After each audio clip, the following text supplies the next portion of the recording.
Souvent vos roulements s'usent alors que vos roues ne sont pas encore assez abîmées, soit à cause de l'eau, les intempéries ou tout simplement à force de rider. Faire aussi les gros ports sur les réceps parce que vous n'êtes pas propre.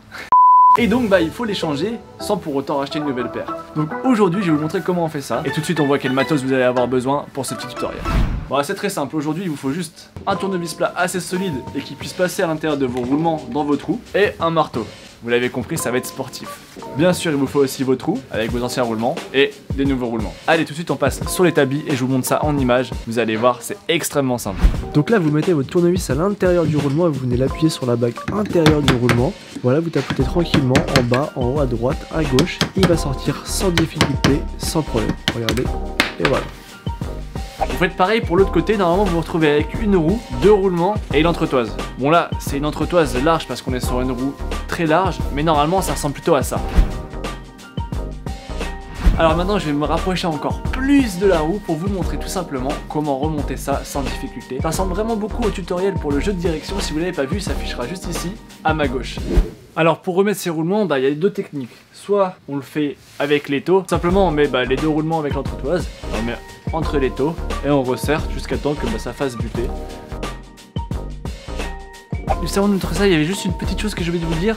Quand vous tapez pour enlever avec le tournevis plat, il faut vraiment que le tournevis vienne sur la partie extérieure et pas sur la petite partie au milieu, parce que vous voyez comme ici là, il y a des traces de tournevis qui a été sur le roulement. Ça abîme le roulement et ensuite ça peut ne plus tourner. Et bien sûr, un petit coup de dégraissant, chiffon et souffleur si vous avez, ça fera que du bien à vos roulements.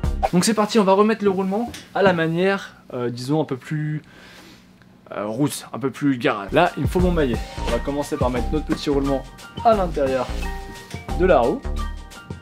Bam. Et on va tapoter tranquillement en faisant des cercles.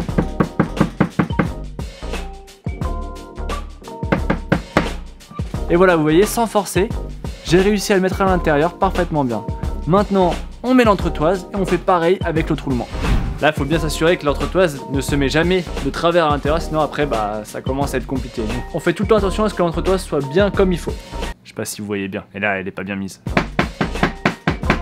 Et voilà, une fois que vous avez totalement fini, la roue tourne sans difficulté. Et pourtant, c'est toujours les mêmes roulements, c'est pas des nouveaux.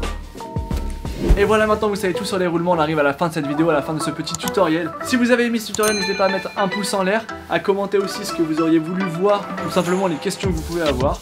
On aimerait aussi savoir quelles sont vos idées pour nos prochaines vidéos. Et en attendant, on se retrouve sur nos autres réseaux Instagram et Facebook. Et sinon, on se voit en magasin ou sur le site web. Autrement, on se retrouvera dans une nouvelle vidéo dans 2 semaines, mercredi à 12 h.